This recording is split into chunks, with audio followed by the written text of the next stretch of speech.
All right, let's get right into it. Today, we're going to be talking about the philosopher Achille Mbembe, a thinker whose ideas are, honestly, pretty earth-shattering when it comes to understanding modern power.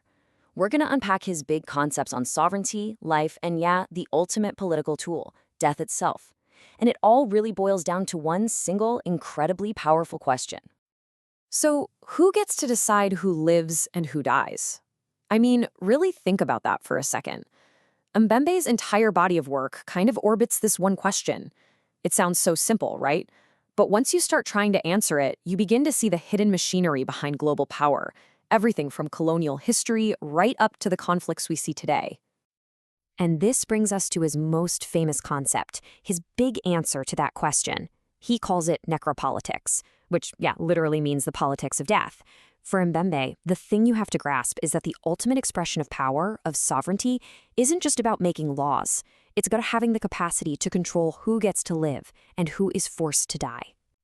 Now, to really get what Mbembe is saying with necropolitics, it helps to know what he's pushing back against. See, another major philosopher, Michel Foucault, had this idea called biopower. The idea there was that modern states are all about making live, managing populations, improving public health, that whole thing. The darker side of this for Foucault was letting die, which was more of a passive kind of neglect or control. But this is where Mbembe steps in and says, wait a minute. He looks around at our contemporary world, at drone warfare, at occupied territories, at all these brutal conflicts, and he asks a really sharp question. Is letting die really enough to explain what's happening? What about the powers and systems that are actively, deliberately making people die? Okay, this little chart here is super helpful for putting Mbembe's idea in perspective. You can really see the evolution of these theories. So you start with traditional sovereignty, which is all about the rule of law. Then Foucault comes along, like we said, and adds the idea of managing life with biopower. After him, another thinker, Mbembe, talks about bare life. This is about people who are basically pushed outside the law's protection, abandoned by it. But what Mbembe does with necropower, that's a whole different level. He's not just talking about abandonment, he's focused on the active power to dictate death and how that's done by controlling territory and creating what he calls social death. So you might be wondering, where does such a bleak, stark vision of power even come from? Well, for Mbembe, this isn't just some abstract theory he cooked up in an office. No, it's deeply rooted in the very real, lived experience of what he calls the post-colony, basically those nations that are still grappling with the brutal legacy of colonial rule. Yeah, to really understand macropolitics, he says we have to go to its source. And that source is a specific style of power he saw emerge in many African states right after colonialism ended. He gives it a name, the commandment. Now, the commandment, this has nothing to do with efficient bureaucracy or neat org charts. No way. This is about raw, unfiltered, personal power. The authority here literally flows from the body of the ruler, their public excesses, their wild parties, their sheer physical presence. Power isn't hidden in paperwork. It's right there, in your face, something you can see and feel. And this quote from Mbembe just hits the nail on the head. He says these regimes had a marked taste for lecherous living. But here's the kicker. This wasn't just about them being corrupt or having a good time. The excess, the obsession with the mouth, the belly, the phallus, that was a political strategy. It was a public performance to show everyone that the ruler was totally beyond any law, any restraint, any rules. So this is where we see the big shift, the key evolution of the idea. The commandment, it starts out as this very personal, bodily, visceral display of force. Necropower is what happens when you take that same logic, that idea of unlimited power, and you scale it up.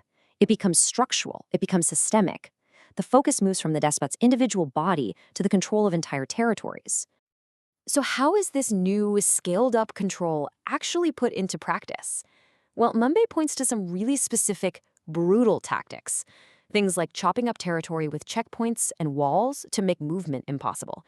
Waging war on infrastructure, and I mean deliberately targeting things like power grids or water supplies. And maybe most chillingly, creating populations of what he calls the living dead. People who are biologically alive, sure, but are socially and politically completely erased. Okay, but a system of control this extreme, this power to decide over life and death, it doesn't just happen on its own. It needs a justification, right? It needs a powerful story, a way of thinking that makes it all seem logical, maybe even necessary. So what is that philosophical logic? What's the ideology that props up this kind of violence? How do you convince not just others, but even yourself, that you have the right to decide who gets to live and who has to die? For Mbembe, the answer is a dark, powerful historical logic that he calls black reason. He calls this justification black reason. And what he means by that is the whole collection of discourses and practices stretching back centuries to the slave trade that literally constructed the category of blackness as something non-human. And this is so crucial to get. For him, this wasn't just simple prejudice. It was a philosophical tool. It created the very first template for how you can exclude an entire group of people from the category of human, which then justifies exploiting them and ultimately killing them. And listen, this is a pretty radical claim he's making. Mbembe is arguing that race and racism aren't just some unfortunate side effect of modernity or capitalism. No, he says race is the central delirium that modernity had to produce in order to justify its own violence. It's how you square the circle of talking about freedom while practicing slavery and colonization. So you can actually trace how this deadly logic evolved over time. First, during the colonial and slavery era, it's hyper-focused on one group, equating blackness with the non-human to create this category for exclusion. But then after abolition, that logic doesn't just disappear. It gets generalized. It becomes a kind of template for how to manage any population that's seen as a problem or precarious. And finally, in our contemporary era, Mbembe argues that this logic has gone totally global, which leads to a really chilling conclusion. And this brings us to one of Mbembe's most famous and haunting phrases, the becoming black of the world. Now, to be clear, he doesn't mean that everyone is literally becoming racially black. What he means is that the condition of disposability, the state of being seen as expendable, of having your life reduced to a calculation, that condition, which was once reserved for enslaved black people, is now a universal threat that can be applied to anyone, anywhere. So, wow, after a diagnosis of modern power that dark, it's pretty easy to just feel hopeless, right? But here's the thing. Mbembe doesn't just leave us there in the darkness. He also tries to sketch out a path toward a different kind of future. So, is there a way out of this? Is there an escape from this dark night of necropolitics and racial logic? Mbembe argues, yes, there is. But it's going to require a radically new way of thinking about ourselves and the world. And one of his big ideas for this is something he calls Afropolitanism. Now, this isn't about nationalism or anything like that. Think of it as an ethic for the future. It's all about prioritizing multiplicity, movement, and hybrid identities over those old, fixed, deadly racial categories.